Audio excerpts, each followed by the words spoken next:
Link to full conversation in description. What Donald Trump has done is what no president in living history has done, and that's learned from history itself. But Operation Economic Fury continues, and the effective and successful naval blockade continues as well of ships and vessels that are moving to and from Iranian ports. We are completely strangling their economy through this blockade. They're losing $500 million a day. The Carg Island is completely full. They can't move oil in and out. They can't even pay their own people as a result of this economic leverage that President Trump has inflicted over them. Because Iran's still controlling the strait. Okay. If Iran is controlling the strait, why are they negotiating? This is my question to anyone who says anything about what I'm saying. If Iran is controlling the strait, why are they negotiating? That's my biggest question. If you control the front door, why are you negotiating control of the front door? If they're controlling the strait, why are they losing $450 million a day? That's all I'm saying. Somebody Keisha Pitts. She said, I don't control the strait, I control my body.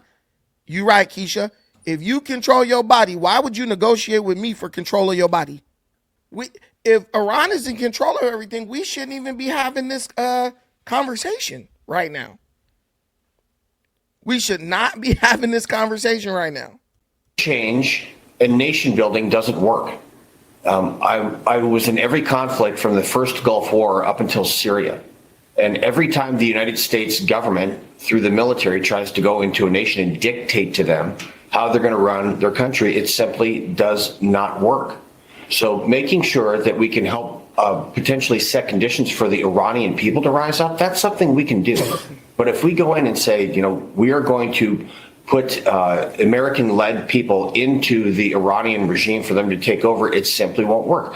What Donald Trump has done is what no president in living history has done, and that's learned from history itself. So he understands that the Iranian people have to determine their own form of government and how they are going to govern themselves. What are the keys of the negotiation? I think everyone right now is assuming. They have like very vague details, but no one knows exactly what's being negotiated. I know there are things that Trump said he would not negotiate. There are hard positions that Trump has taken concerning the strait situation. Right now, there do seem to be some significant differences between what we're seeing in the Iranian media. They say they're going to be seeing release of assets as the agreement is signed. They're not going to sign the agreement unless those assets are released. Is that true? No, George, it's not true. And I'd caution Lindsey Graham and anybody else not to believe the hardliner propaganda in Iran, but to believe what's actually in the agreement. But we'll be releasing the text this week. And what everybody will see is that Iran doesn't get a dime of money unless they perform their obligations. And the money that we're talking about is fundamentally sanctions relief. We're not giving them American money. Not a single dollar of American money will go to Iran. But what we are saying, George, is we're willing to give significant sanctions relief if the Iranians make the kind of long-term commitments that are necessary to be a normal country, to give up their nuclear weapons program, to stop funding terrorist activities all over the Middle East. And one of the really interesting things, George, you hear people compare this negatively or positively to the JCPOA of the Obama administration. There are all of these ways I could explain that this deal is fundamentally better for the American people than the JCPOA. But the fundamental difference is that the Gulf Coast Coalition, our Arab partners in the region, they hated the JCPOA because they felt that it emboldened Iran to be a bad actor. They love this deal because they feel that it's going to create a totally new dynamic in the Middle East. But the thing I've come to understand is, the government, they're very prideful.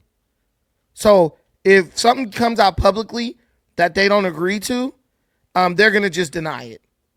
Because remember, they were like, there's no deal on the table. We're not even close to a deal. There will be no deal reached. And now all of a sudden they're ready to sign a deal. So here's the first part. The immediate ceasefire and in military terms, cessation of hostilities, an immediate and permanent end to military operations on all fronts, explicitly including Lebanon, a point confirmed by Pakistan and Iran, though initially omitted by President Trump. So this is one where Iran and Pakistan wants, the hostilities from Israel to Lebanon, they want it to cease. They don't want any more attacks on Lebanon. Here's my thing. If Israel feels threatened, you can't tell them not to act. You got little terrorist groups over there. They love to take shots at you. And then when you take shots back at them, they say, oh my God, this is a human rights violation. It's like having a set of rules, but one of the participants in the conflict is not held to those rules. Only one side is held to those rules. You could debate me right now. I mean, here's the link is in the comments. Y'all sound silly. The link is in the comments, man. Go ahead, cook. The naval blockade. The U.S. will lift its naval blockade on Iranian ports. Trump authorized the immediate removal of the blockade, though implementation is tied to the formal signing. Hey, I know a lot of y'all get bored. Oh, I don't want to read. Y'all should be reading or listening to me read or watching me read, because when those people walk up on y'all with those little index cards talking about read this, don't be out here getting caught on camera looking stupid. Because there's a lot of people on the internet real confident with how smart they are. But now you got folks walking up on people with index cards telling them to read basic sentences, and y'all out here looking bad. So maybe y'all might want to sit on here and learn some word association. You know what I'm saying? Y'all might sit in here and learn some phonics, hooked on phonics. So you don't be looking ignorant when they come up on you with the index card. Because some of y'all is out here dumb as hell. What word is this? Knife. K-N-I-E. This is people. These are the geniuses on the internet. These are the geniuses on the internet. So the implementation is tied to the formal signing. Strait of Hormuz. The strait will be reopened to international shipping within 30 days. Iran is responsible for clearing mines, while the U.S. guarantees toll-free freedom of navigation. See, so when they're talking about, Iran is going to open the strait, that only means that Iran is going to remove the mines that they planted. That don't mean that they're going to be given control of the strait. Iran does not own the Strait of Hormuz. That is international waters by law. But like I said, all they got is the mines. That's it. They don't control anything. They just put mines in the water that make it unsafe for people to navigate. So here's the next part. Sanction and assets. Oil sales. Sanctions on Iranian oil sales will be suspended pending the final nuclear agreement. Right? So their oil sales sanctions will still be suspended until they come to a conclusion on the nuclear deal.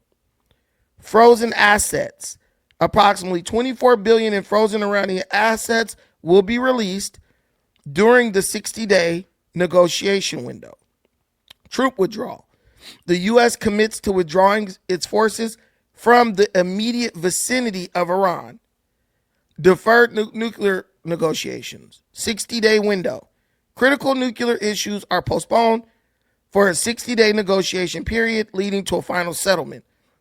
Enrichment limits. Talks will determine the duration of the suspension on uranium enrichment. U.S. seeks 20 years. Iran offered 10. Stockpile disposal. Negotiations on the downblending or removal of Iran's current stockpile of enriched uranium, which is 400 kilograms at 60% purity. And see, that's where there's the problem. Why do they have uranium enriched at 60%? Right? That's where we all have beef. They only need it enriched to 3%, but they're enriching to 60%, which makes everyone in the international community believe that they're trying to build a nuclear bomb. And this is the funny thing. Both Democrats and Republicans agreed on this for 20 years.